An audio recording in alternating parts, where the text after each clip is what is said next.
آل محمد كما صليت على إبراهيم وعلى آل إبراهيم إنك حميد مجيد۔ یہ عظیم کتاب الجامع الصحیح المسند من حدیث رسول اللہ صلی اللہ علیہ وسلم و سننہ و ایامہ آپ کے سامنے ہے، اور آپ نے اس کی آخری باب اس عزیز سے سنی ہے۔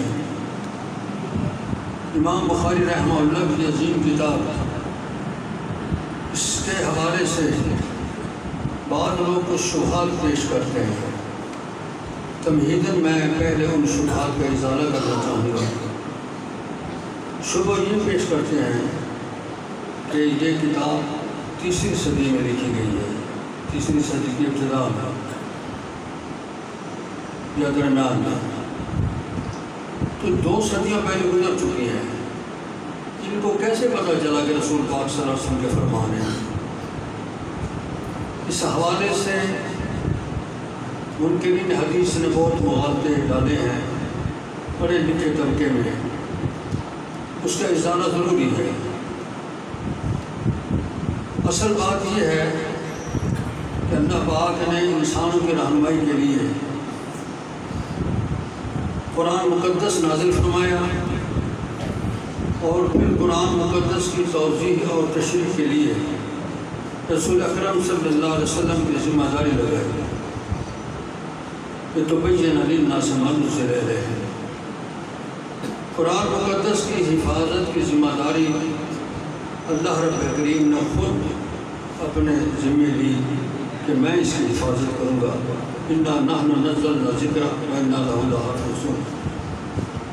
اب قرآن ہی ہمیں یہ کہتا ہے کہ قرآن مقدس کی حفاظت اللہ نے کرنی ہے، اور قرآن پاک حکم دیتا ہے رسول اکرم صلی اللہ علیہ وسلم کو کہ آپ نے اس عظیم کتاب کی تبیین، تشریح، تفسیر کرنی ہے، یعنی قرآن مقدس پر عمل کرنے کے طریقے بتانے ہیں۔ مثال کا طور قرآن مقدس میں اقیموا الصلاۃ، نماز قائم کرو۔ کس طرح قائم کرو نماز؟ اس کا بیان رسول اکرم صلی اللہ علیہ وسلم نے کرنا ہے۔ اطیعوا الرسول، رسول کی اطاعت کرو اس معاملے میں۔ کتنے رکعتیں پڑھنی ہیں، کن اوقات میں پڑھنی ہیں، پوری تفصیلات رسول اکرم صلی اللہ علیہ وسلم کے ذمہ ہے۔ جب قرآن مقدس کی حفاظت کی ذمہ داری اللہ نے لی ہے اور تبیین اور تفسیر آپ کے ذمہ اللہ نے لگائی ہے، تو پھر اس کی حفاظت بھی اللہ نے کرنی ہے۔ اس طرح قرآن مقدس کی حفاظت اللہ نے اپنے ذمہ لی ہے، اسی طرح حدیث کی حفاظت بھی اللہ کے ذمہ ہے۔ قرآن مقدس کی حفاظت کس طرح ہوئی؟ رسول اکرم صلی اللہ علیہ وسلم کا جو حصہ اترتا تھا وہ آپ لکھوا لیتے تھے۔ مختلف چیزوں پہ لکھا ہوا قرآن مقدس آپ صلی اللہ علیہ وسلم کے زمانے میں موجود تھا۔ ایک خاص ترتیب سے آپ پڑھتے بھی تھے، صحابہ کرام بھی پڑھتے تھے۔ اس میں بڑی صورتوں کا تذکرہ اولاً آتا ہے روایات میں، مفصلات کے حوالے سے بھی تذکرہ ہے۔ اس سے معلوم ہوتا ہے یہ ترتیب بھی رسول اکرم صلی اللہ علیہ وسلم کے دور میں ہو چکی تھی۔ تو انہی دستاویز کو جو رسول اکرم صلی اللہ علیہ وسلم نے تیار کرائی تھی، حضرت عمر اور حضرت ابوبکر نے ایک کتابی الامام میں انہیں جمع کر دیا۔ پھر حضرت عثمان نے اس کے نسخے بنا کے پوری اسلامی ریاست میں پھیلا دیے، اور سب کو اس کا پابند کر دیا کہ اس کے مطابق اپنے اپنے نسخے تیار کرو۔ اس طریقے سے اللہ رب کریم کا وعدہ پورا ہوا، انا نحن نزلنا الذکر وانا لہ لحافظون۔ حدیث کی حفاظت 3 طریقوں سے ہوئی۔ ایک تو سب سے بہتر اور اعلیٰ طریقہ یہ تھا کہ رسول اکرم صلی اللہ علیہ وسلم جو فرماتے، جو کرتے، اس پہ عمل ہوتا تھا۔ جب ایک چیز پر عمل ہو جائے معاشرے میں وہ محفوظ ہے۔ نماز پڑھتے ہر کوئی دیکھتا ہے، تو وہ محفوظ ہے۔ زکوٰۃ کی ادائیگیاں ہوئیں، روزے رکھے، جنایات کا معاملہ آیا، تجارات کی باتیں آئیں آپ کے سامنے، آپ کے فرامین مقدسہ سے، تو وہ معاشرے میں لاگو ہو گئی، اور ہر ایک کی کوشش یہ تھی کہ ہم اس کی پابندی کریں۔ جب ایک چیز معاشرہ قبول کر لیتا ہے اور ہر ایک کی کوشش یہ ہوتی ہے کہ میں اس پہ عمل کروں، نہیں عمل کروں گا اللہ ناراض ہو جائے گا، رسول اکرم صلی اللہ علیہ وسلم ناراض ہو جائیں گے۔ ان کی ناراضگی ان لوگوں کو برداشت نہیں تھی، یہ قرآن کی شہادتیں ہیں۔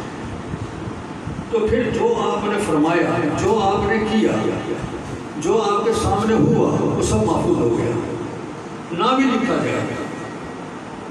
تو آپ کا پورا عمل، آپ کی پوری زندگی اس طریقے سے محفوظ ہے معاشرے میں۔ تو یہ کہنا کہ آپ کی حدیث محفوظ نہیں، غلط ہوا۔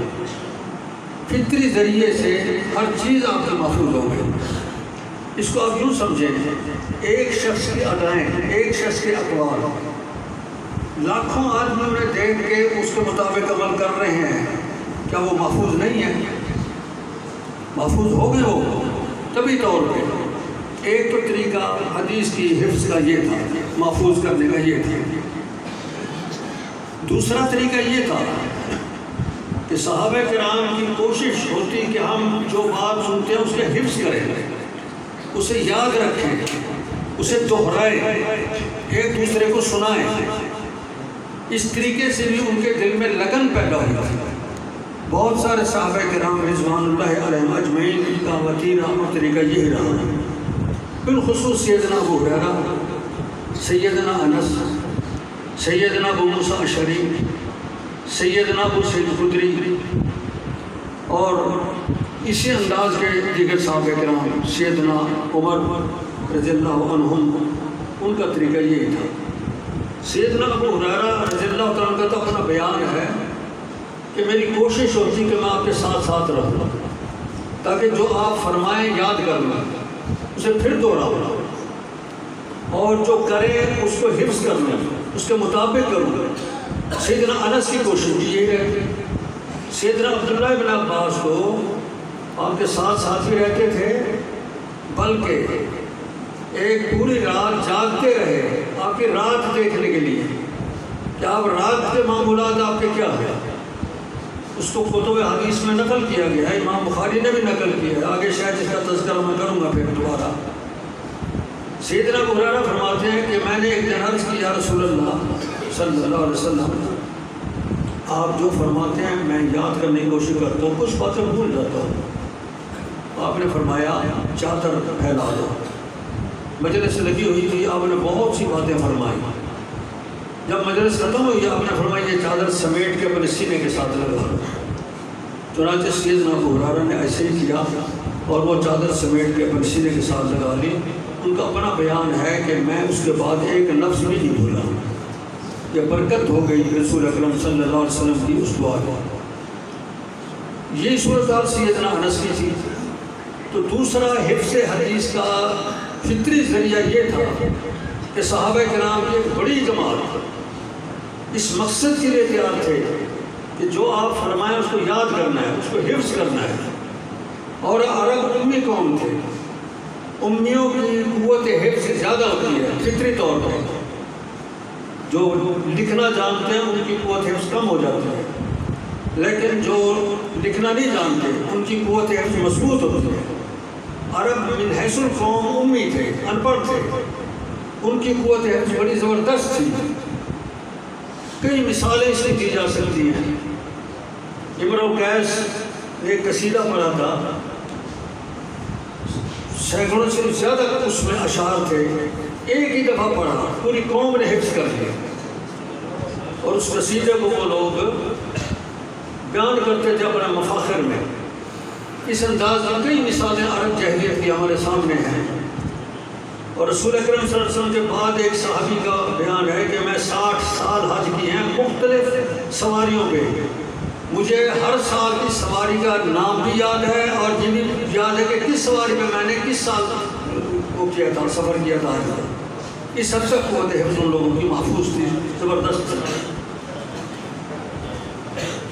دوسرا طریقہ حدیث کو محفوظ کرنے کا تیسرا طریق، صحابہ کی کثیر تعداد ایسی تھی جو رسول اکرم صلی اللہ علیہ وسلم کے فرامین کو لکھتے تھے اپنی یادداشتوں کی صورت میں۔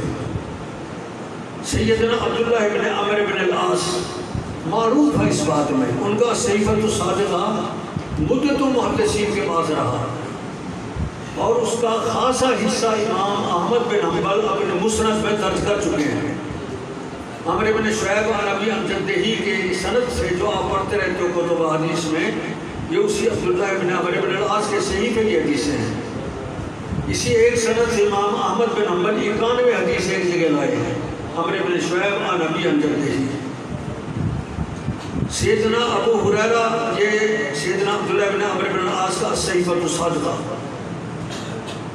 بخاری شریف میں اور سیاست کی اکثر کتابوں میں سیدنا علی کے حوالے سے ایک روایت ملتی ہے، کسی نے پوچھا جناب آپ کے پاس کوئی علم قرآن کے علاوہ بھی ہے؟ انہوں نے فرمایا قرآن کا ایک فہم ہے ہمارے پاس، قرآن بھی ہے اور قرآن کا فہم بھی ہے۔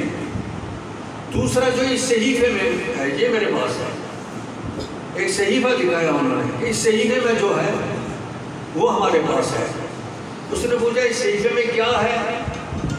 فرمایا اس میں دیات کے مسائل ہیں، جنایات کے مسائل ہیں، حدود کے مسائل ہیں، یہ جن کا تعلق حکمرانی کے ساتھ ہوتا ہے، انسانوں سے غلطیاں ہوتی ہیں، سزائیں کیا آنی چاہیے، چٹیاں کس طرح پڑتی ہیں۔ چونکہ انہیں شغف تھا اس بات کا کہ حکومت کا منصب یا قضاء کا منصب ان کے پاس تھا، اس حوالے سے انہوں نے اپنے وہ حدیث اس انداز کی ایک جگہ جمع کی ہوئی تھی۔ سیدنا عمر بن خطاب رضی اللہ تعالیٰ عنہ نے سب سے پہلا کام جو اپنے خلیفہ بننے کے بعد کیا تھا وہ یہ کہ سیدنا علی کو قاضی القضات بنا دیا تھا مدینہ منورہ میں۔ انہی کے مشورے سے قاضی مقرر کیے جاتے تھے اور مدینہ کے پورے علاقے کی قضاء انہی کے ذمہ تھی۔ یہ البدایہ و النہایہ ابن کثیر والے نے لکھا ہے۔ تو اس حوالے سے سیدنا علی رضی اللہ تعالیٰ نے ایک صحیفہ مرتب کیا، اس کا نام تھا الصحیفۃ الصحیحہ، معروف ہے یہ۔ اسی طرح سیدنا ابو ہریرہ، ان کا ایک شاگرد ہے حمام بن منبہ، انہوں نے ابو ہریرہ رضی اللہ تعالیٰ عنہ سے حدیثیں سن کے ایک صحیفہ تیار کیا۔ حمام بن منبہ کا صحیفہ 3 جگہ دنیا میں محفوظ ہے، اس وقت موجود ہے، پایا گیا ہے۔ ایک مکتبہ ظاہریہ دمشق میں موجود ہے، ایک برلن کے جرمنی کی لائبریری میں موجود ہے۔ وہ اتنی انہی علاقوں سے لوٹ کے لے گئے ہیں انگریزی یورپین لوگ، مشرق وسطیٰ کے کسی لائبریری سے لوٹ کے لے گئے ہیں کتابیں، ان میں نسخہ چلا گیا ان کے پاس موجود ہے۔ اور تیسرا نسخہ امام احمد بن حنبل نے اپنے مسند میں اس کو محفوظ کیا ہے، ایک سند دی ہے اور 137 حدیثیں آگے بے اسنادی بیہی و بیہی و بیہی و بیہی کہہ کے 137 حدیثیں درج کی ہیں مسند احمد میں۔ اس طریقے پورا نسخہ جس میں محفوظ ہو گیا ہے۔ مزے کی بات یہ ہے ان نسخوں کے فوٹو لیے گئے ہیں، ادھر امام احمد کی نسخہ جو انہوں نے اپنی عظیم مسند میں درج کر دیا ہے ان کو بہم ملایا گیا، ایک لفظ کا فرق نہیں ہے، وہ الگ محفوظ ہوتے رہے نسخے، یہ الگ محفوظ ہوا، لیکن ایک حرف کا ایک لفظ کا بھی فرق نہیں ہے اس میں۔ ایک اور نسخہ ہے سیدنا ابو ہریرہ کے شاگرد کا اعرج، عبد الرحمن اعرج کا، ان کے شاگرد تھے ابو زناد، عبداللہ ابو زناد، ان کے 3 شاگرد ہیں، شعیب، سلیمان اور اعمش، سلیمان، اعمش، شعیب اور امام مالک، تینوں اس نسخے کو روایت کرتے ہیں۔ کتب حدیث میں یہ سند آپ پڑھتے ہوں گے نا، شعیب عن ابی زناد عن الاعرج عن ابی ہریرہ، یہ اسی نسخے کی سند ہے۔ دلیل اس کی یہ ہے کہ امام بخاری رحمہ اللہ اس کو ایک جگہ اس طرح لائے ہیں، حدثنی فلاں قال حدثنی ابو الزناد قال حدثنی الاعرج عن ابی ہریرہ قال رسول اللہ صلی اللہ علیہ وسلم نحن الآخرون الاولون یوم القیامہ، دنیا میں پیچھے آئے ہیں، آخرت میں سب سے پہلے۔ اچھا یہ حدیث دے کے آگے لکھتے ہیں وَبِي سَنَادِهِ، پھر اور حدیث لائے ہیں جو باب سے متعلق ہے۔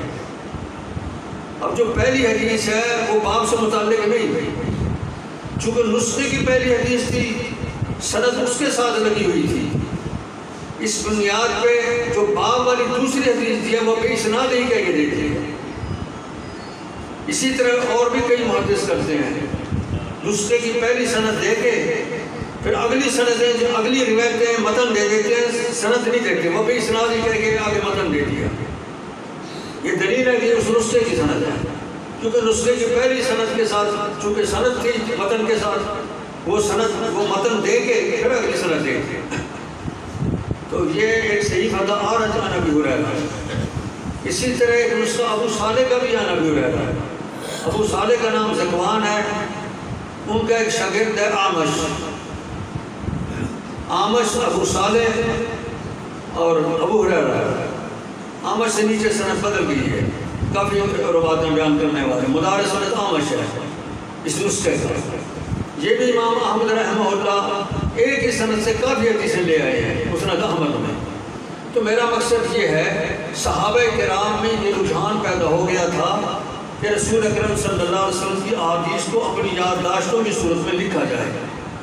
تابعین میں تو پھر یہ سلسلہ اور زیادہ بڑھا اور سرکاری طور پہ اس کا باقاعدہ انتظام کیا گیا۔ یہ بکواس کرتے ہیں کہ یہ دوسری صدی یا تیسری صدی کے ابتدا میں حدیثیں لکھی گئی ہیں، حقائق کے خلاف بات ہے۔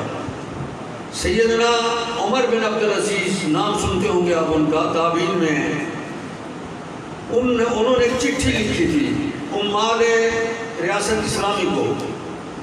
اس میں انہوں نے لکھا تھا کہ رسول اکرم صلی اللہ علیہ وسلم کی حدیث جس عامل کے علاقے میں موجود ہے کسی صحابی کی وہ لکھے۔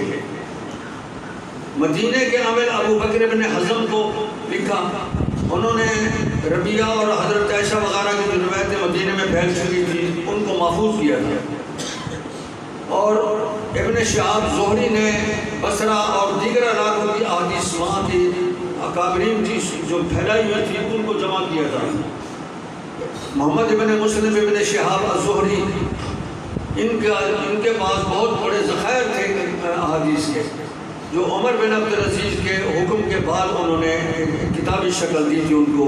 تو تابعین میں یہ سلسلہ بڑی کثرت کے ساتھ پھیل گیا تھا، اور بہت سے تابعین چونکہ صحابہ کرام رسول اکرم صلی اللہ علیہ وسلم کے بعد پوری دنیا میں پھیل گئے تھے، جہاد کی بنیاد میں یا اللہ کے رسول کی باتیں پہنچانے کے لیے۔ رسول اکرم صلی اللہ علیہ وسلم نے آخری خطاب میں فرمایا تھا نا، بلغوا انی ولو آیا۔ اب صحابہ کرام مکے میں ٹک کے نہیں بیٹھے، مدینے میں ٹک کے نہیں بیٹھے، کیونکہ مکہ اور مدینہ میں اگر بیٹھ جاتے تو احادیث کا شیوع اور پھیلاؤ کیسے ہوتا؟ پوری اسلامی ریاست میں وہ لوگ پھیل گئے، پوری اسلامی ریاست میں، کچھ جہاد کے حوالے سے، کچھ عالم بن کے، کچھ فتاوی کے حوالے سے، کچھ قضات کے حوالے سے، کچھ عمال کے حوالے سے، مختلف مناصب اور مختلف عہدوں کی صورت میں پوری دنیا میں پھیل گئے تھے صحابہ کرام۔ جو صحابی جہاں پہنچا وہی حدیثیں پھیلا دیا، جو اس کو سنی ہوئی تھی اس کی، وہ اس لیے پورے علاقوں میں حدیثیں پھیل گئی۔ تو اللہ پاک نے تابعین میں ایسے لوگ پیدا کیے جنہوں نے سفر کیے اور احادیث کو ایک جگہ اپنے بڑے بڑے صحائف میں ان کو لکھا، تحریر کیا۔ دوسری صدی تقریباً اسی مہم میں گزری ہے۔ اس مہم کے نتیجے میں بہت بڑے ذخائر کتب احادیث کے سامنے آئے۔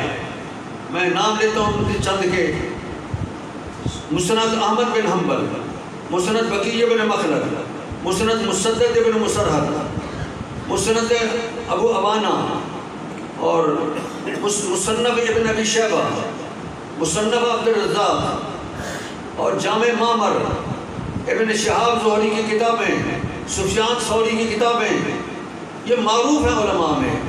بہت ساری کتابیں تو چھپ بھی چکی ہیں اس وقت، یہ تابعین اور تبع تابعین کے دور کی کتابیں ہیں۔ جب امام بخاری رحمہ اللہ ہوش سنبھالتے ہیں تو احادیث بڑے بڑے ذخائر میں محفوظ ہو چکی تھی اس وقت۔ وہ پھر پوری دنیا میں گھومے، جذبہ یہ تھا کہ میں ایسی سندیں حاصل کروں جن میں علوب ہو، یعنی میرے درمیان اور رسول پاک کے درمیان واسطے کم سے کم ہو۔ اس تلاش میں انہوں نے پوری اسلامی ریاست میں چکر لگائے، بغداد میں گئے، مصر میں گئے، شام کے علاقے میں گئے، رے میں گئے، خراسان کے علاقوں میں گئے، مکہ مدینہ میں تو آنا جانا تھا ہی، کوفے میں گئے، ان تمام علاقوں میں سیر کیے اور گھومے پھرے۔ ان کا اپنا بیان ہے کہ میں 200 صحیح احادیث میں سے یہ انتخاب کیا ہے، اور اس کے علاوہ 200,000 یعنی 2 لاکھ، اس میں سے میں نے یہ انتخاب کیا ہے، صحیح بخاری میں صحیح حدیثوں میں سے انتخاب۔ اصل میں جو فرمان ہے نبی پاک صلی اللہ علیہ وسلم کے وہ چند ہزار ہیں۔ یہ لاکھوں کیوں کہتے ہیں؟ سند کی وجہ سے، سندیں بہت ساری بن جاتی ہیں۔ اچھا، ایک اور انداز سے ہم مطالعہ کرتے ہیں تھوڑا سا، تاکہ علی وجہ البصیرت ہم ان رسول پاک صلی اللہ علیہ وسلم کے فرامین مقدسہ پہ یقین کریں کہ باقی اللہ کے رسول کی باتیں ہیں، منکرین حدیث غلط پروپیگنڈا کر رہے ہیں۔ اس وقت اسلامی ریاست میں کوئی بھی منصب، کوئی بھی عہدہ نہیں ملتا تھا جب تک وہ کتاب و سنت کا ماہر نہ ہوتا، کیونکہ اسلامی ریاست کا قانون جو تھا وہ کتاب و سنت تھا، اور کئی سو سال تک یہ سلسلہ رہا، جس کی بنیاد پہ رسول پاک نے فرمایا تھا خیر القرون قرنی ثم الذین یلونہم ثم الذین یلونہم، سب سے بہتر دور میرا دور ہے، اس کے بعد میں آنے والوں کا، اس کے بعد پھر ان کے بعد والوں کا۔ یہ اس کی بنیادی وجہ یہی تھی کہ اس دور میں کتاب و سنت پر عمل ہوتا تھا۔ جب ایک چیز اسلامی ریاست کی کا کورس ہے وہ یا آئین ہے، اور اس پہ ہر ایک نے عمل کرنا، اس کے خلاف ورزی کوئی نہیں کر سکتا، تو سارا معاشرہ اس کے حفظ کرے گا۔ اسی لیے جب ایک محدث حدیث بیان کرتا تھا تو ہزاروں لوگ آگے ہوتے تھے۔ آپ دیکھتے ہیں تاریخی کتابوں میں امام مالک رحمہ اللہ جب حدیث کا درس دیتے تھے تو اتنے ہزار لوگ مسجد میں ہوتے تھے ان کی حدیثیں سننے کے لیے۔ اسی طرح امام احمد رحمہ اللہ کی باتیں بھی آتی ہیں، دیگر محدثین کی باتیں بھی آتی ہیں۔ تو امام بخاری رحمہ اللہ کی کاوش یہ تھی کہ کم سے کم سند والی روایتیں آئیں، اس لیے رباعیات جس میں 4 واسطے بہت زیادہ ہیں صحیح بخاری میں، خماسی 5 واسطوں والی، 6 واسطوں والی، 7 والی یہ کم ہیں۔ اور امام بخاری کے دور کے جتنے محدثین ہیں کسی کے پاس اتنی ثلاثی نہیں، یعنی 3 واسطوں والی روایتیں جو امام بخاری کے پاس ہیں۔ امام بخاری رحمہ اللہ کے پاس 22 ثلاثی روایتیں ہیں۔ امام ترمذی انہی کے دور کے، ان کے شاگرد ہیں، تقریباً عمر میں قریب تھے، لیکن ان کے پاس صرف ایک سند ہے، وہ بھی سند کمزور ہے۔ ابن ماجہ میں 5 سندیں ہیں ثلاثی، ان پہ بھی تنقید ہے۔ مسلم میں کوئی سند ثلاثی نہیں، ابو داؤد میں کوئی سند ثلاثی نہیں، اور نسائی میں کوئی ثلاثی سند نہیں۔ ابن ماجہ میں ہے 5 اور جامع ترمذی میں 1 سند، صحیح بخاری میں 22 سندیں ہیں۔ تو یہ اعزاز امام بخاری کو کیوں ملا ہے؟ ان کے اسفار زیادہ تھے، ان کی محنت زیادہ تھی، اور بڑے بڑے اساتذہ کو جا ملے۔ جب امام ترمذی کا دور ہے وہ فوت ہو چکے تھے، ان سے وہ روایت نہ لے سکے۔ امام بخاری رحمہ اللہ ایک دن خواب دیکھتے ہیں کہ میں رسول اکرم صلی اللہ علیہ وسلم سے مکھیاں ہٹا رہا ہوں۔ کسی سے اس خواب کی تعبیر پوچھی انہوں نے، تو معبر نے فرمایا کہ تم رسول اکرم صلی اللہ علیہ وسلم کی احادیث سے ان لوگوں کو ہٹاؤ گے جو غلط بیانی کرتے ہیں، یعنی انتخاب کرو گے صحیح احادیث کا۔ چنانچہ امام بخاری کہتے ہیں کہ میرے دل میں یہ بات بیٹھ گئی کہ کہ میں نے یہ کام کرنا ہے۔ ایک دن استاد اسحاق بن راہوے اسحاق بن ابراہیم بن راہوے وہ پڑھا رہے تھے، دوران تدریس فرمایا کہ کوئی ساتھی ایسا ہو جو احادیث کے ذخائر میں سے صحیح احادیث کا انتخاب کرے جس کی سندیں بالکل درست ہوں۔ چنانچہ امام بخاری فرماتے ہیں کہ میں نے دل میں تہیہ کر لیا کہ یہ کام میں کروں گا۔ چنانچہ اس کے بعد انہوں نے اس عظیم کتاب کو لکھنا شروع کیا۔ اس میں جو روات لاتے ہیں اعلیٰ درجے کے روات ہیں، جنہیں ہم عادل کہہ سکتے ہیں، تام الضبط کہہ سکتے ہیں، اور مدلس نہیں ہے۔ اگر کوئی مدلس ہے تو تصریح سما کی کراتے ہیں۔ لقاء اور ملاقات جس کی ایک دوسرے استاد سے ثابت ہے اسی کی روایت لاتے ہیں، معلول اور شاذ روایتیں نہیں لاتے۔ یہ کڑی شرطیں ہیں امام بخاری کی جن کے تحت اس عظیم کتاب کو انہوں نے مرتب کیا۔ مرتب کرنے کے بعد اپنے 5 اساتذہ کے سامنے یہ کتاب پیش کی تھی، سب نے اس کو قبول کیا۔ ان میں امام احمد بھی تھے، امام اسحاق بن ابراہیم بن راہوے وہ بھی تھے۔ ان سب نے کہا کہ عزیز تو نے بہترین کتاب لکھی ہے، اللہ اس کو عام کرے گا اور اس کا تجھے بہت بڑا اجر عطا کرے گا۔ بحیثیت محدث کے میں نے یہ کچھ باتیں آپ سے کی ہیں سند کے حوالے سے۔ اس کا نتیجہ یہ نکلا کہ امام بخاری رحمہ اللہ اگرچہ امام مالک کے شاگردوں کے شاگرد ہیں، لیکن بعض سندوں میں امام مالک کے برابر جا بنتے ہیں۔ امام مالک اور رسول پاک صلی اللہ علیہ وسلم کے درمیان بالعموم 2 واسطے ہیں، بالعموم۔ تو امام مالک کا شاگرد جو ہے اس کے لیے 3 واسطے بن جائیں گے۔ تو امام بخاری بھی تابعین سے روایت کرنے والوں سے روایت کرتے ہیں، امام مالک بھی تابعین سے روایت کرتے ہیں، اور تابعین سے جو روایت کرنے والے ان سے بھی روایت کرتے ہیں۔ اس حوالے سے امام بخاری مقارن بن جاتے ہیں امام مالک رحمہ اللہ کے، حالانکہ ہیں بات یہ انا اخبرکم الامام مالک یروی عن امن یروی عن تابعی عن صحابی، والبخاری ایضا یروی امن یروی عن تابعی عن صحابی۔ اس بات میں دونوں برابر ہو گئے ہیں، اگرچہ ان کو فوقیت ہے کہ وہ پہلے کے الفضل للمتقدم ہیں۔ جس سے کہ حد تک تفقہ اس عظیم کتاب میں امام بخاری نے ایک بات کو ملحوظ رکھا ہے، وہ بات یہ ہے کہ یہ کتاب و سنت یہ قیامت تک انسانوں کی رہنمائی کرنی ہے۔ انہوں نے جوامع الکلم سے نوازا گیا آپ کو، یعنی ایسے جملے آپ بولتے ہیں کہ ایک ایک جملے میں سے ہزاروں مسائل نکلتے ہیں اور ہر دور کے لوگ ان سے استفادہ کر سکتے ہیں، ہر دور کے انسان۔ اسی بنیاد پر ہم کہتے ہیں کہ رسول پاک صلی اللہ علیہ وسلم کے بعد اور نیا نبی نہیں آئے گا۔ پہلے دور میں ایک نبی آتا، وہ چلے جاتے تو دوسرا نبی آ کے رہنمائی کرتا۔ اب تو دوسرا نبی آنا نہیں، اب انتظام ایسا کر دیا گیا کہ قیامت تک آنے والے انسان اس انتظام کے تحت اپنے مسائل حل کرتے رہیں گے۔ وہ انتظام یہ ہے کہ قرآن و حدیث میں جامع قوانین بیان کر دیے گئے ہیں، جامع ضابطے بیان کر دیے گئے ہیں، جنہیں ملحوظ رکھ کے ہر دور کے انسان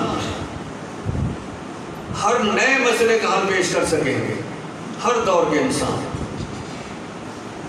یہ امام بخاری رحمہ اللہ نے ضرورت اس لیے محسوس کی کہ ان کے دور میں کچھ لوگ اپنے اکابرین کے اقوال کو پیش نظر رکھ کے ان میں سے مسائل کا استعمال کرنا شروع کر دیا تھا۔ امام بخاری رحمہ اللہ نے محسوس کیا کہ اگر یہ سلسلہ چل نکلا تو اس میں لوگوں کو بہت سی غلطیاں لگیں گی، کیونکہ ایک عام انسان بہرحال انسان ہے، اس کی باتیں اتنی محفوظ نہیں کہ اس کی ہر بات درست ہو، پھر جو اس کی بات میں سے ضابطہ سمجھے گا، قانون سمجھے گا، اس میں غلطی ہو سکتی ہے، تخریج در تخریج کے مسائل میں غلطی ہوتی چلی جائے گی۔ اس کے بجائے وہ طریق اپنایا جائے جو صحابہ کرام کا ہے، یعنی رسول اکرم صلی اللہ علیہ وسلم کے فرامین مقدسات سے مسائل کا حل کیا جائے۔ امام بخاری نے یہ بات سمجھی سیدنا ابو بکر رضی اللہ عنہ کے تعامل سے۔ ایک موقع پہ سیدنا ابو بکر سے کسی نے پوچھا کہ دادے کو وراثت میں کتنا حصہ آتا ہے؟ انہوں نے سوچ بچار کے بعد فرمایا کہ دادے کے لیے صراحتاً کوئی روایت معلوم نہیں، البتہ قرآن نے جد کو اب کہا ہے، یعنی جد کو باپ کہا ہے، اب کہا ہے۔ حضرت یعقوب علیہ السلام کے حوالے سے آبائی کا لفظ آتا ہے، اسحاق اور ابراہیم علیہ السلام کو آبا کہا گیا ہے، تو اس حوالے سے جب جد کو اب کہا گیا ہے تو باپ کے عدم موجودگی میں دادے کو اس کا حصہ ملنا چاہیے، یعنی چھٹا حصہ اس کا آئے گا۔ تو اب کے لفظ سے انہوں نے مسئلہ سمجھا، یہ فکر خود صحابہ کرام کے اندر موجود تھی کہ قرآنی الفاظ میں سے مسائل کا حل کیا جائے، قرآنی جملے ان میں سے مسائل کا حل کیا جائے۔ یہی روش اپنا امام بخاری رحمہ اللہ نے، بجائے اس کے کہ کسی بڑے امام یا کسی ایک انسان کی باتوں کو ملحوظ رکھ کے اس میں سے مسائل کا استنباط کریں۔ یہ رسول پاک صلی اللہ علیہ وسلم کو مقام ملنا چاہیے کہ آپ کی باتوں میں سے ہم مسائل کا استنباط کریں، استخراج مسائل کریں۔ چنانچہ پوری کتاب میں آپ دیکھتے ہیں کہ یا تو صراحتاً حکم ہے رسول اکرم صلی اللہ علیہ وسلم کی طرف سے، یا دلالتاً حکم ہوتا ہے، یا اقتضاءً حکم ہوتا ہے، یا ایما کے طور پہ حکم ہوتا ہے، یا فہوائے کلام سے بات سمجھتے ہیں۔ اس کی ایک دو مثالیں عرض کرتا ہوں۔ امام بخاری رحمہ اللہ نے ایک باب باندھا ہے کہ مسجد میں خوشے کھجور کے لٹکانے چاہیے تاکہ کوئی غریب مسکین آدمی آئے اور کھجور کے دانے کھائے گا، اس کی روزی بن جائے گی۔ عرب میں کھجور ہی خوراک تھی، جس طرح ہمارے یہاں گندم اور گندم کی روٹی خوراک ہے، ان کی خوراک کھجور تھی۔ تو امیر آدمی، باغ والے لوگ وہ کھجور کے خوشے کاٹ کے مسجد میں لٹکا دیتے تھے۔ امام بخاری کہتے ہیں یہ جائز ہے، کوئی حرج نہیں۔ آگے حدیث جو پیش کی ہے وہ پیش کی ہے کہ بحرین سے سونے کا کچرا آیا تھا، مٹی میں ملا ہوا، چھوٹے چھوٹے ذرے سونے کے مٹی میں ملے ہوئے، وہ کب سرے آ گئے۔ رسول اکرم صلی اللہ علیہ وسلم انہیں مسجد میں بکھیر دیا۔ صحابہ کرام کو اعلان فرمایا کہ جس کو ضرورت ہے وہ لے جائے، مٹی لے جائے، صاف کرو کہ اس میں سونا نکل آئے گا اور اپنا کام لگاؤ۔ ہر ایک نے اپنی اپنی ضرورت کے مطابق تھوڑا تھوڑا اٹھا لیا۔ اب بات ہوتی ہے خوشے لٹکانے کی، امام بخاری دلیل میں لے آئے، سونے کا کچرا پھیلا دیا آپ نے، اور جب تک پوری صفائی نہیں ہوئی آپ بیٹھے رہے۔ اب اس کی مطابقت کیسے بنے گی؟ مطابقت اس طرح بنے گی کہ وہ سونا جو ہے کیا کرنا ہے، اس کو کھانا ہے خود، سونا صاف کر کے اس سے ضرورتیں پوری ہوں گی۔ جب ایک ضرورت کی چیز، سونے جیسی ضرورت کی چیز مسجد میں بکھیری جا سکتی ہے بانٹنے اور تقسیم کرنے کے لیے، تو کھجور کے خوشے کیوں نہیں لٹکائے جا سکتے؟ وہ بھی تو خوراک کی ایک ضرورت ہے، اس کو پورا کیا جائے۔ اس میں کون سے حرج کی بات ہے؟ اس طریقے سے انہوں نے مفہوم نکال لیا اس میں سے۔ اسی طریقے اور مثال ہے، امام بخاری فرماتے ہیں اگر ایک جگہ ایسی ہے جہاں نہ پانی ہے نہ مٹی ہے، کیا نماز فرض رہے گی یا نماز ختم ہو جائے گی؟ کیونکہ نماز کے لیے تو وضو شرط ہے، پانی نہیں تو تیمم ضروری ہے۔ اور اگر ایسی جگہ ہے جہاں نہ پانی ہے نہ مٹی ہے، پھر کیا کرو گے؟ نماز چھوڑ دو گے؟ امام بخاری کہتے ہیں نہیں، چھوڑنا نہیں، نماز پڑھنی ہے۔ پھر اس دور کے ایک آدمی نے فتویٰ کیا تھا کہ نماز ختم ہو جائے گی، کیونکہ جب اس کے بعد پانی نہیں ہے نہ مٹی ہے تو نماز فرض نہیں رہے گی اس کے ذمے۔ امام بخاری نے باب آدھے اذا لم یجد ترابا ولا ماء فماذا یفعل، کیا کرے وہ؟ آگے حدیث پیش کی، ذرا حدیث پہ غور کریں۔ اما عائشہ فرماتی ہیں کہ میرا ہار گم ہو گیا، رسول اکرم صلی اللہ علیہ وسلم نے تلاش کے لیے ساتھی بھیج دیے اپنے، وہ تلاش کرتے پھر رہے، صبح کا وقت ہو گیا۔ جب صبح کا وقت ہو گیا کچھ لوگوں نے نماز پڑھ لی، کچھ نے نہ پڑھی، کچھ لوگوں نے نماز پڑھ لی، کچھ نے نہ پڑھی۔ تو جب رسول پاک صلی اللہ علیہ وسلم کے بعد بات آئی، آپ پہ آیت نازل ہوئی کہ اگر تم پانی نہیں پاتے فتیمموا صعیدا طیبا، پاک مٹی سے تیمم کر لو۔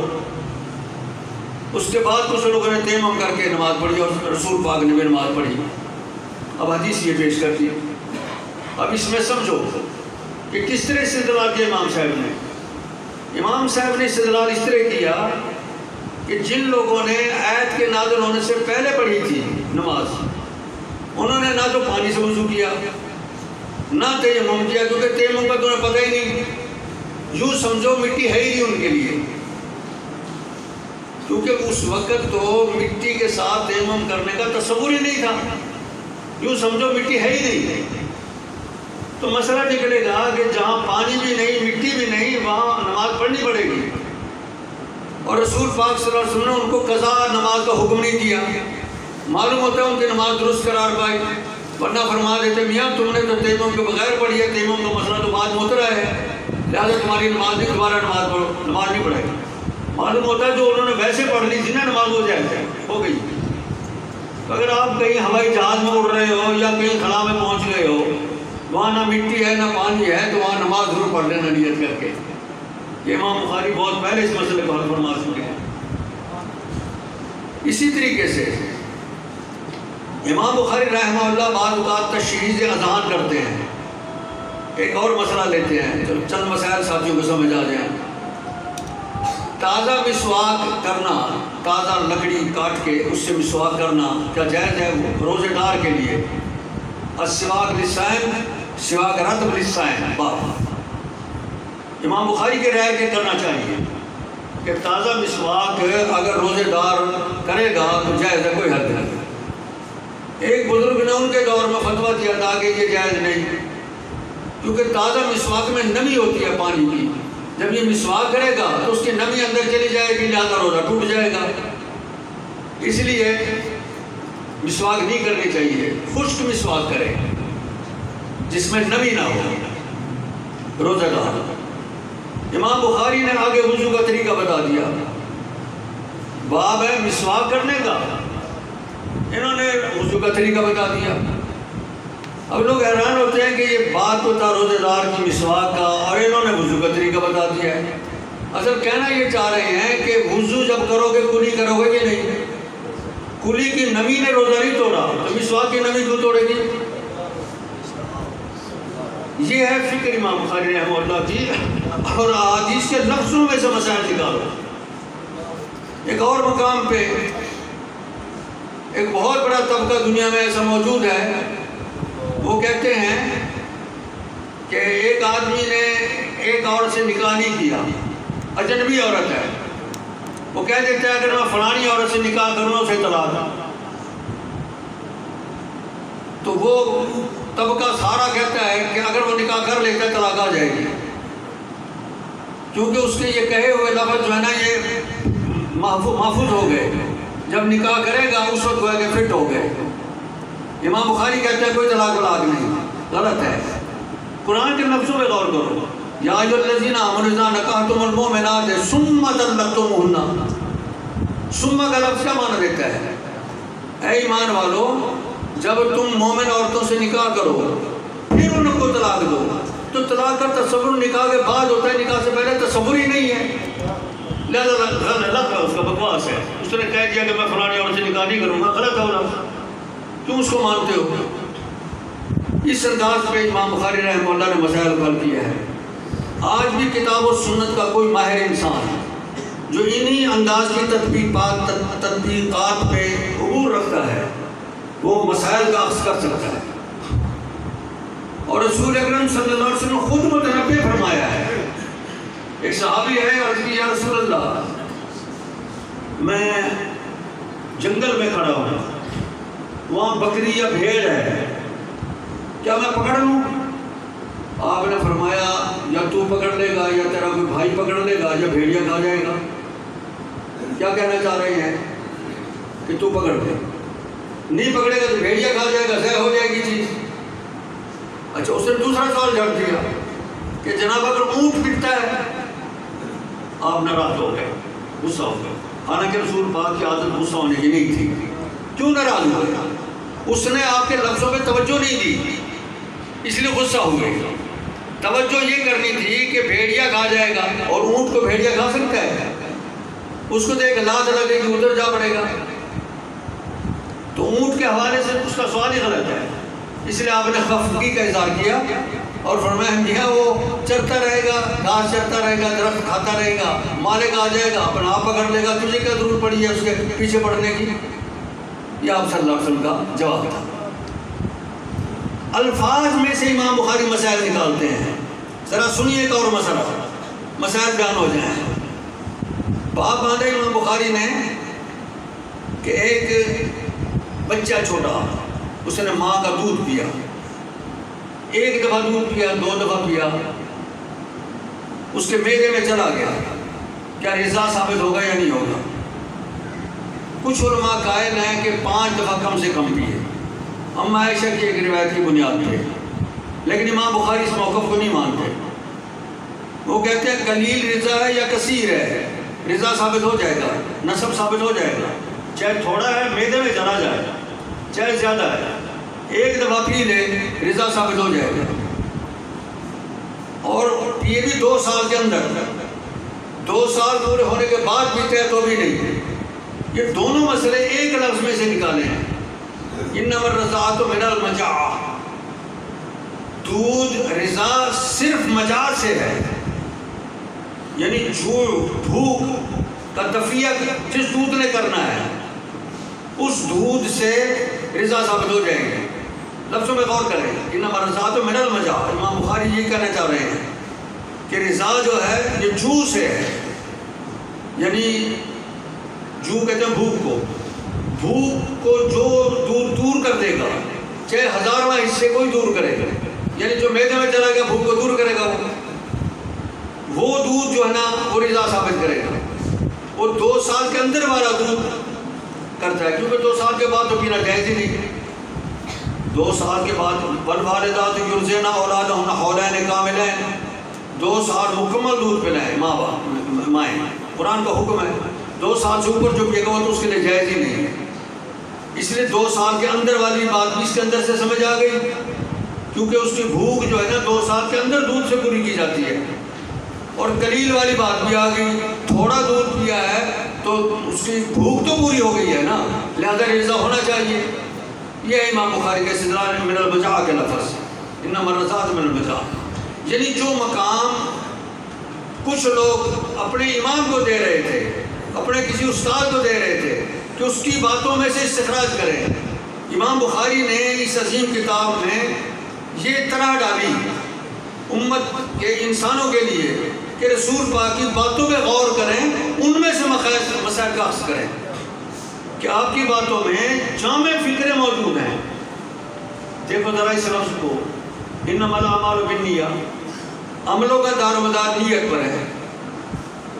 ایک آدمی مدہوش ہے، بے ہوش ہے، اس کے منہ سے نکل جاتا ہے بیوی کے لیے طلاق، بیوی نے چھیڑا، ارے ماں ایک پاس آ جائے، کیا طلاق آئے گی یا زہار بنے گا؟ کچھ کہتے ہیں بن جائے گا، فقہ کی کتابوں میں لکھا ہوا ہے، امام بخاری کہتے ہیں نہیں بنتا، انما الاعمال بالنیات۔ کسی نے زبردستی ڈنڈا دکھا کے پٹائی کرتا ہوں طلاق دے بیوی کو، اس نے طلاق دے دی، ایک طبقہ کہتا ہے طلاق ہو گئی، امام بخاری کہتے ہیں کوئی نہیں ہوئی، انما الاعمال بالنیات۔ ایک آدمی کہتا ہے گولی مارتا ہوں اپنا جائیداد بیچ فروخت کر میرے نام کرا، اس نے نام کرا دی، امام بخاری کہتے ہیں کوئی بے نہیں ہے، انما الاعمال بالنیات۔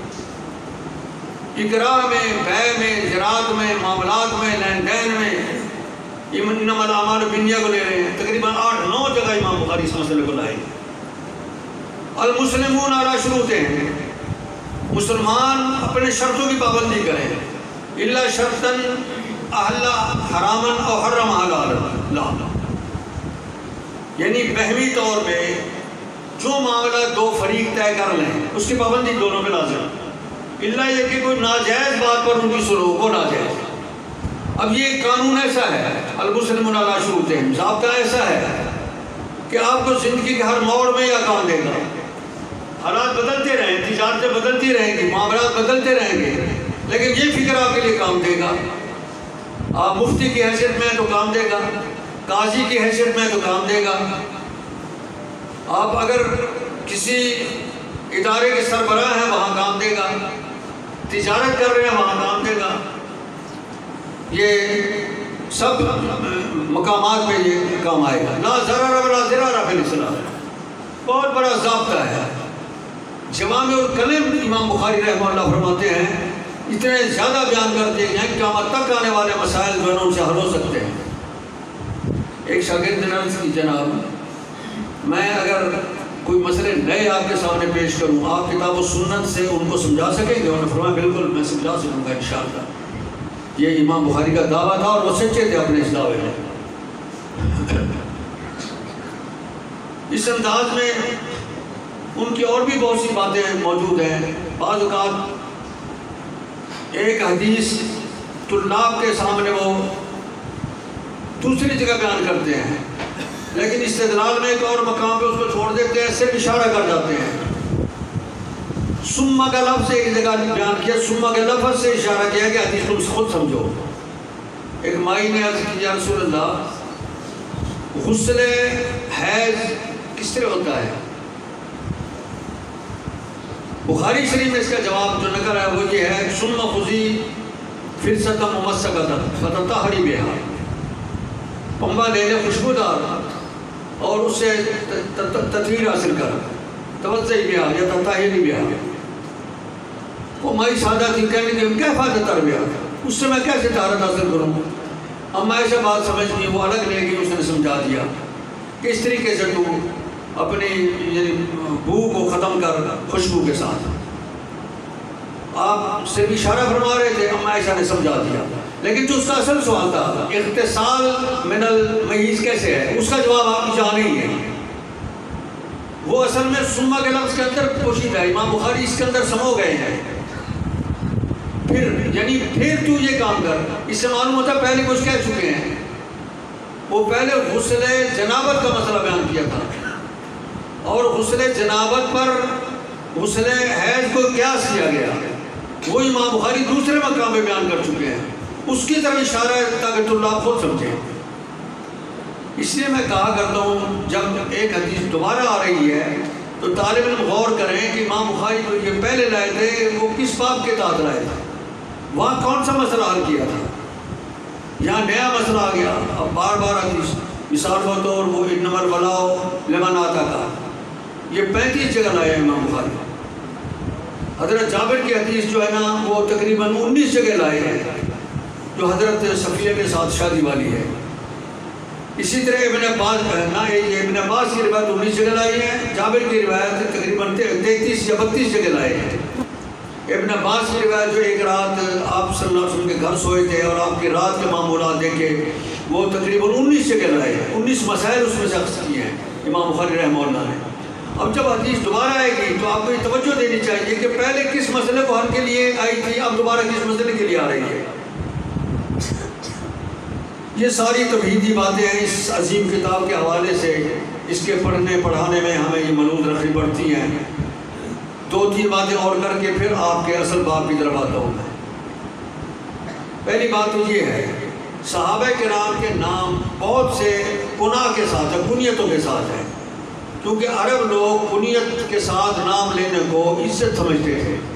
ابو بکر صدیق، ابو سعید خدری، ابو موسیٰ اشعری، ابو ہریرہ، یہ ابو موسیٰ اشعری، یہ ابو کے ساتھ نام ہے۔ اصل نام ان کے کیا تھے یہ طالب علموں کو معلوم ہونے چاہیے۔ بہت سارے طلاب ان کے نام نہیں جانتے، حتیٰ کہ ابو بکر صدیق کا نام بھی نہیں آتا اصل نام کیا تھا۔ ایک بات تو ضروری ہے میں نے آپ سے عرض کرنی ہے، جو بھی نئے طالب علم بخاری شریف پڑھیں یا آپ دوبارہ مطالعہ فرمائیں تو اس طرف توجہ ضرور دیں۔ بڑی بڑی جو مدارے سند ہوتے ہیں محدث، جس طرح قتادہ ہے، جس طرح عامش ہے، جس طرح لیث بن سعد مصری ہے، اوزائی ہے، یہ مدارے سند ہیں بالعموم اور بڑے بڑے محدث اور فقیہ ہیں، ان کا تعارف مکمل ہونا چاہیے آپ کو۔ اوزائی ہیں جس طرح، ان کا نام کیا تھا، اور ہر جگہ اوزائی آئے گا تو اس کا نام معلوم ہونا چاہیے ہمیں۔ ابو زرع آئے گا جس طرح بھی پڑھا آپ نے، اس کا نام معلوم ہونا چاہیے۔ ابو ہریرہ آئے گا ہر جگہ، ابو ہریرہ کا نام آپ بخاری میں کہیں نہیں دیکھو گے،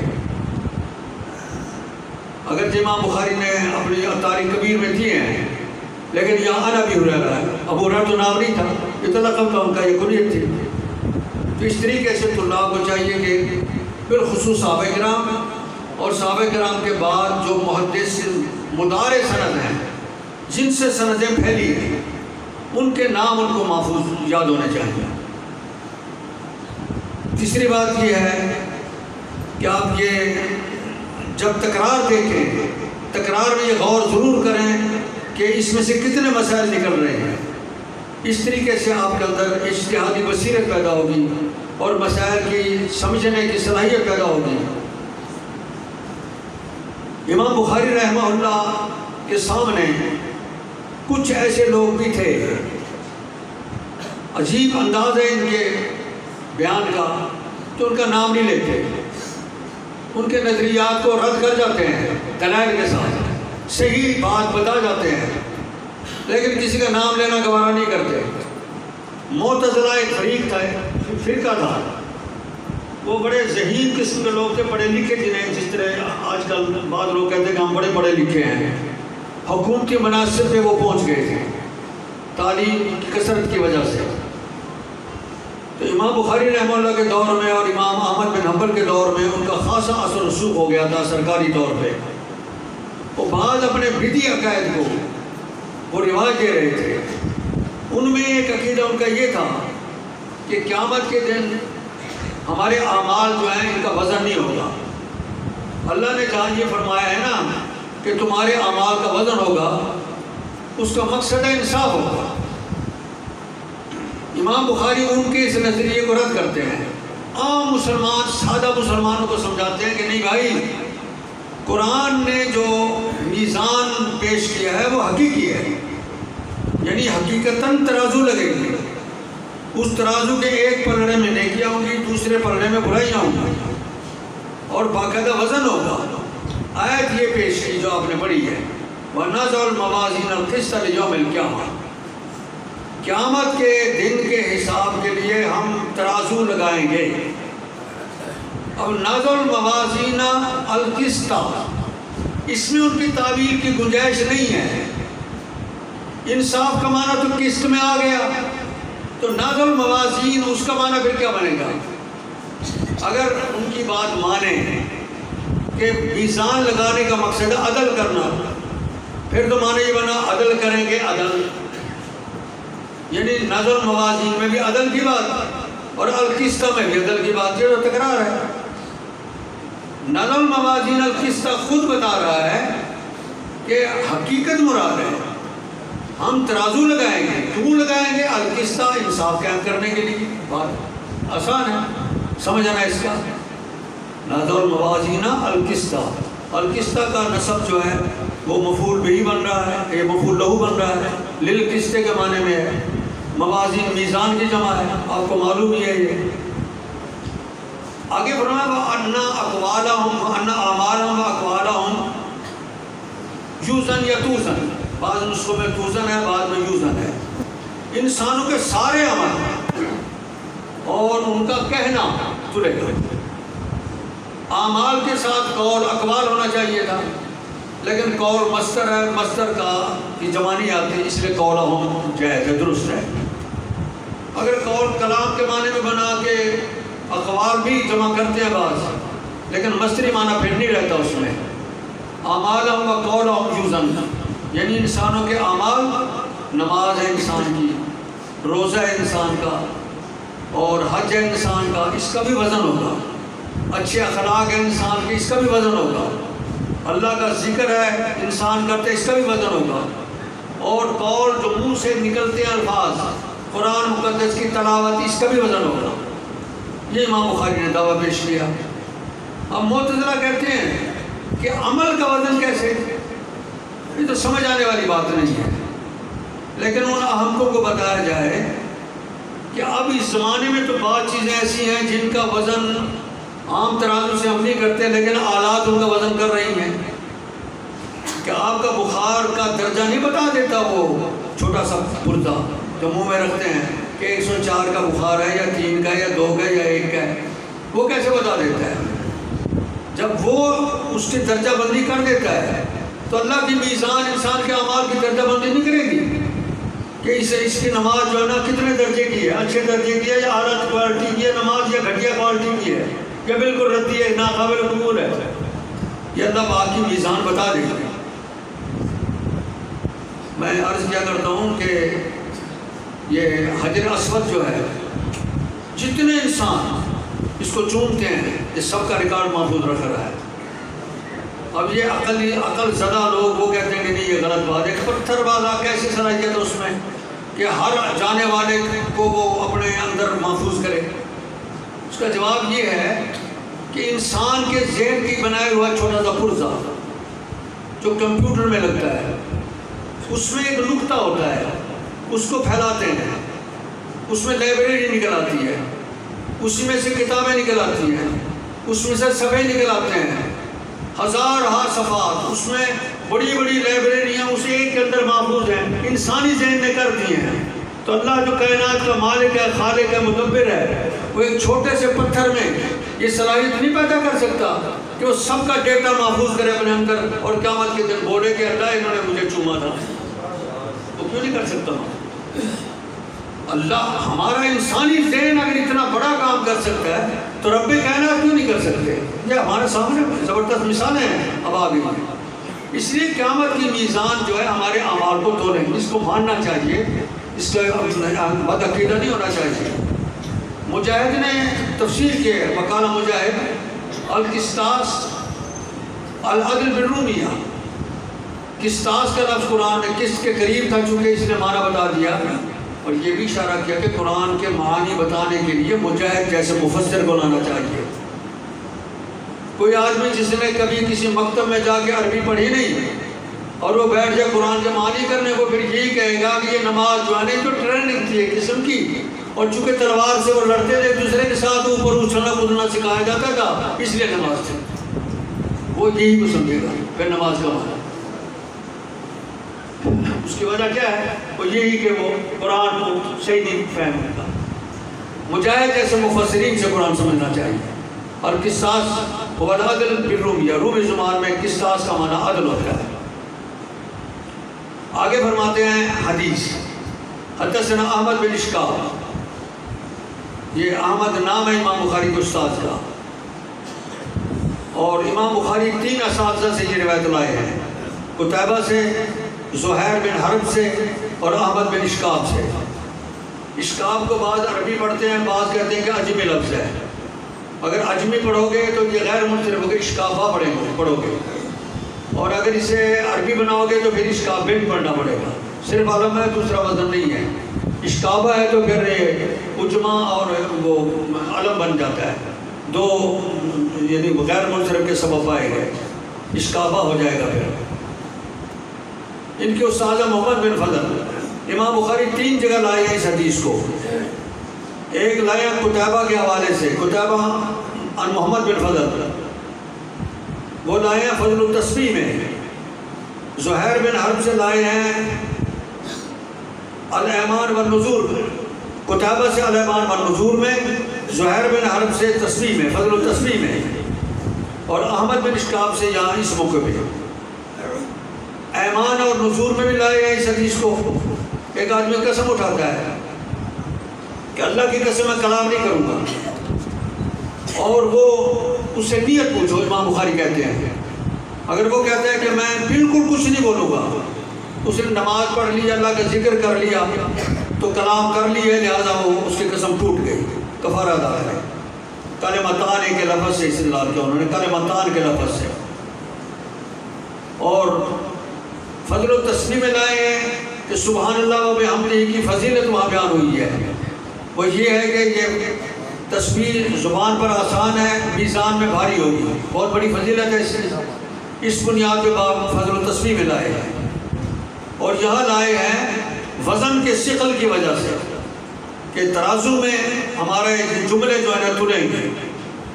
سبحان اللہ و بحمدہ سبحان اللہ العظیم، یہ کلمتان خفیفتان حبیبتان الی الرحمن خفیفتان علی اللسان ثقیلتان فی المیزان، یہ خبر مقدم ہے، اور سبحان اللہ و بحمدہ سبحان اللہ العظیم مجموعی طور پہ یہ مبتدا مؤخر ہے۔ سبحان اللہ و بحمدہ کی ترکیب ہے اسبح اللہ سبحانہ و بحمدہ وانا متلبس بحمدہ، سبحان اللہ العظیم اسبح اللہ العظیم سبحانہ، اس کی ترکیب یہ آپ خود سمجھدار ہو، میں نے صرف عربی بنا دی ہے تاکہ ترکیب آپ کے لیے آسان ہو جائے۔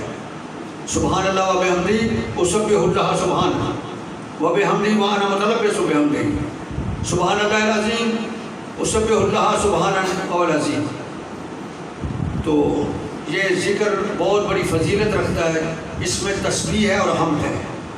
تسبیح کا معنی اللہ کو پاک ظاہر کرنا، اس میں کوئی عیب نہیں، کوئی نقص نہیں، اور حمد کا معنی ہے اللہ نے جو نعمتیں عطا کی ہیں وہ ساری نعمتیں اسی کی طرف سے ہیں، یعنی کمالات کا جامع وہی ہے، عیوب اور نقائص اس میں نہیں ہے۔ یہ ہے سبحان اللہ و بحمدہ سبحان اللہ العظیم کا مفہوم۔ کثرت سے اس کا ذکر قیامت کے دن میزان کو بھاری بنائے گا، نیکی کی میزان کو، جس کی میزان قیامت کے دن بھاری ہوگی وہ فی عیشۃ راضیہ، وہ پسندیدہ زندگی میں چلا جائے گا۔ وَأَمَّا مَنْ خَفَّتْ مَوَازِينُهُ، اور جس کی میزان نیکیوں کی ہلکی رہ گئی، فَأُمُّهُ ہاویہ، وہ گڑھے میں گرے گا، اور وہ گڑھا اس کے لیے تباہ کن ہوگا۔ نار حامیہ، وہ گرم کھولتی آگ ہوگی۔ اللہ کا ذکر کثرت سے کرنا چاہیے۔ امام بخاری رحمہ اللہ میں آخر میں یہی تلقین فرما رہے ہیں۔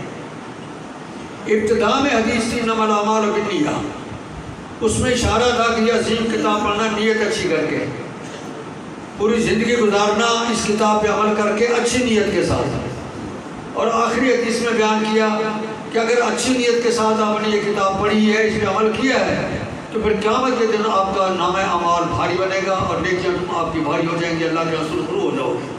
آخری حدیث میں اس طرح اشارہ کیا ہے امام بخاری رحمہ اللہ نے۔ اللہ رب کریم ہمیں ان کے احکام پر عمل کرنے کی توفیق عطا کرے۔ وآخر دعوانا الحمدللہ رب العالمین۔